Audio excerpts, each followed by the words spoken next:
Hi friends, welcome back to our channel. ఈరోజు నేను నాటుకోళ్ల ఫారంకి అయితే వచ్చాను.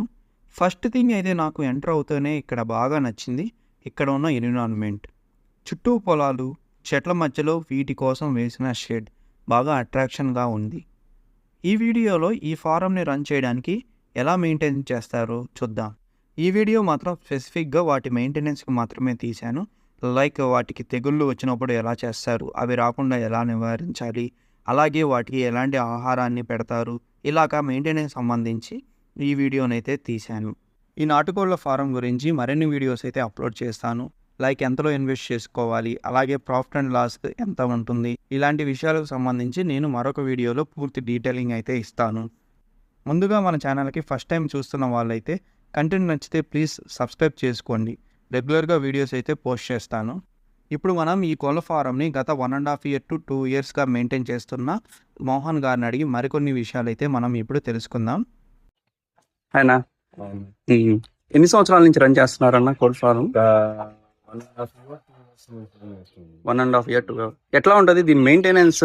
ఎలా ఉంటది మెయింటెనెన్స్ అంటే మనం తీసుకునే జాతిని బట్టి ఉంటదన్న. మామూలుగా ఊర్లో ఉండే పూర్ కోళ్ళు అయితే మెయింటెనెన్స్ ఏమి ఉండదు. ఫీడ్ కాస్ట్ కూడా చాలా తక్కువ ఉంటుంది. ఈ వాటాలు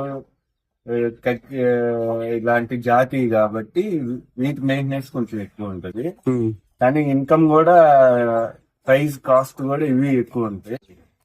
నా ఇక్కడ పందెం కోళ్ళు ఉన్నాయా మన దగ్గర ఫార్మ్ లో? మన కాదండి, జాతి అండి. ఈ తూర్పు వాటాలు ఇది బ్రీడర్స్. ఇది వీటి పిల్లల్ని అమ్మేసాము రీసెంట్ గా ఒక 200 దాకా, 200 బర్డ్స్ దాకా అమ్మేసాము. ఇది ఒకటి కిరా అంటారు. ఓకే, ఇది 4 to 5 kgs ఉంటది. కాస్ట్ ఎంత అమ్ముతారు పందెం కోళ్ళని? 25,000 వరకు. ఇవి కోళ్ళన్నీ మీరు ఎక్కడి నుంచి తీసుకొని వచ్చారు? విజయవాడ, గుంటూరు, తెనాలి ఆ ఏరియాల నుంచి బ్రీడర్స్ తీసుకొచ్చాము. అంటే నా చిన్నప్పుడు వీళ్ళు తెగుళ్ళు అంటుంటారు. అంటే ఏంది అసలు తెగుళ్ళు అంటే ఏంది? కోళ్ళకి ఎలా వస్తాయి ఆ తెగుళ్ళు అనేవి? మన మనుషులకి ఎలాగో వాటికి అలాగే. తెగుళ్ళు అంటే ఇప్పుడు సీజన్ క్లైమేట్ చేంజ్ అయితే మనకి ఎలాగ జలుబు జ్వరం వస్తుంది, అట్లా వీటికి తెగుళ్ళు వస్తాయి. తెగుళ్ళు అంటే ఇది వైరస్ అన్నమాట. ఒకటి దానికి ఒకటికి వస్తుంది. ఓకే. అప్పుడు ఏంటంటే మనం తొందరగా ఎలక్ట్ అయ్యి వ్యాక్సినేషన్ ముందే వేసుకోవాలి. మనకి తెగులు రాకముందే. తెగులు వచ్చిన తర్వాత ఎంత వ్యాక్సినేషన్ వేసినా యూజ్ ఉండదు. కాబట్టి క్లైమేట్ చేంజ్ అయ్యేటప్పుడు తెగుళ్ళు ఎక్కువ కనిపిస్తాయి. క్లైమేట్ చేంజ్ అయ్యే ముందుగానే, తర్వాత క్లైమేట్ చేంజ్ అవుద్దని మనకి ఒక 2-3 months ముందు నుంచే ఏదైనా వ్యాక్సిన్ మనం యూజ్ చేసుకోవడం మంచిది. ఇప్పుడు ఇవి మొత్తం ఇట్లాగే వీటిల్లోనే స్టోర్ చేసేసి ఉంటారా, లేకపోతే బయటికి కూడా వదులుతారా? బయటకు వదిలేస్తాం.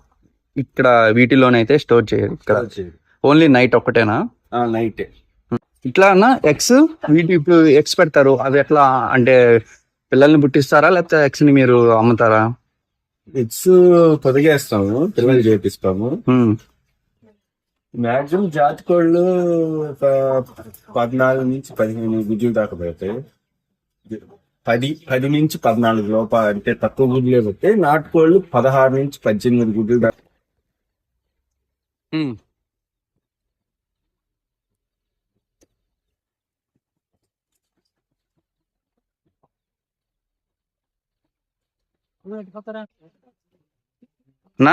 ఏమేమి వేస్తున్నారన్నా ఇప్పుడు? వడ్లు, బియ్యం, సజ్జలు కలిపి వేస్తున్నాం ఫీడ్ గా. తర్వాత ఫీడ్ మారుస్తూ ఉంటాం. ఓకే, ఫీడ్ కాకుండా. ఓకే. సో అవి అనేది ఆహారం ఇక్కడే తిని ఏడేడు తిరుగుతా ఉంటాయి. ఇక్కడే ఉంటాయి. ఈవినింగ్ టైమ్స్ లో మళ్ళా తిరిగి షెడ్ లోకి వెళ్ళిపోతాయి. ఈవినింగ్ టైమ్ లో షెడ్ లోకి వెళ్ళిపోతాయి. మళ్ళా మార్నింగ్ డోర్ క్లోజ్ చేసేసి మార్నింగ్ మళ్ళీ డోర్ తీస్తే. సో ఇది ఫ్రెండ్స్, నాటుకోడి ఫారం మెయింటెనెన్స్కి సంబంధించి పూర్తి వివరాలు. ఈ వీడియో మీకు నచ్చినట్లయితే ప్లీజ్ లైక్ చేసి, షేర్ చేసి, అలాగే సబ్స్క్రైబ్ చేసుకోండి. పక్కనే ఉన్న బెల్ ఐకాన్ని క్లిక్ చేయడం మాత్రం మర్చిపోకండి. అలా చేస్తే నా నుంచి వచ్చే ప్రతి నోటిఫికేషన్ మీకు ముందుగా అందుతుంది. Thank you for watching.